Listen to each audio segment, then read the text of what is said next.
Si je vous demandais, qu'est-ce qui fait avancer un être humain?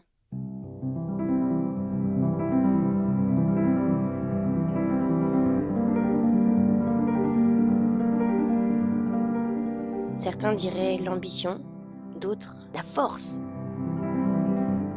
Mais parfois ce n'est rien de tout ça. Parfois tout commence simplement avec une question. Qu'est-ce que je veux devenir? On grandit tous avec un rêve flou, presque fragile, un rêve qu'on n'ose pas dire trop fort. Et puis un jour, la vie met quelqu'un sur notre route.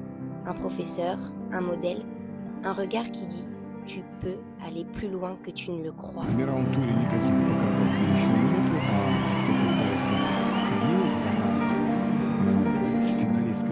Dans un petit dojo de campagne, une enfant découvre ce langage-là. Un langage sans mots, fait de gestes répétés, de silence, de tapis qui sentent la fin de journée.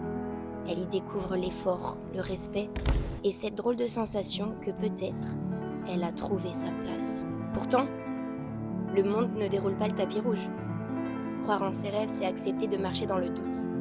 À 14 ans, elle quitte le confort du connu, la chaleur d'une maison qu'on ne réalise qu'ensuite être un refuge. Elle part.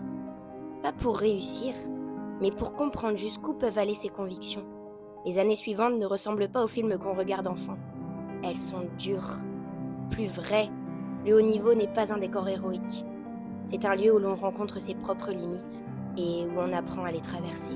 Il y a des défaites qui remettent tout en question, des matins où la motivation ne suffit plus, des soirées où l'on se demande si le rêve n'était pas un peu trop grand, et pourtant, quelque chose en elle continue d'avancer. Pas pour la gloire, pas pour les médailles, mais pour cette petite flamme intérieure que chaque obstacle rend paradoxalement plus vive. Avec le temps, il y a bien sûr des sélections, des médailles, des drapeaux portés sur les épaules, mais la vérité, c'est que ces moments-là ne racontent qu'une fraction de l'histoire. Le vrai récit se joue dans tout ce que personne ne voit, les matins froids, les doutes, les recommencements, les choix silencieux qui façonnent un être humain. Et un jour, dans un dojo rempli d'enfants, elle comprend enfin ce que tout cela signifie. Que la victoire la plus précieuse n'est pas celle qu'on accroche au mur, mais celle que l'on transmet. Cette étincelle que vous déposez dans les yeux d'un enfant qui soudain rêve un peu plus grand.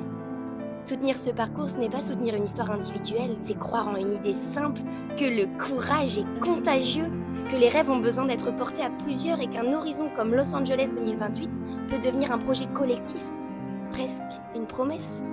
Parce qu'au fond, on ne se bat jamais seulement pour soi, on se bat pour ceux qui arrivent après nous, pour ceux que l'on laisse, pour ceux que l'on inspire. Et cette personne dont je vous parle depuis le début, cette jeune judokate qui a grandi en croyant en son rêve, c'est moi. Je m'appelle Julie et je vous invite à écrire cette histoire ensemble.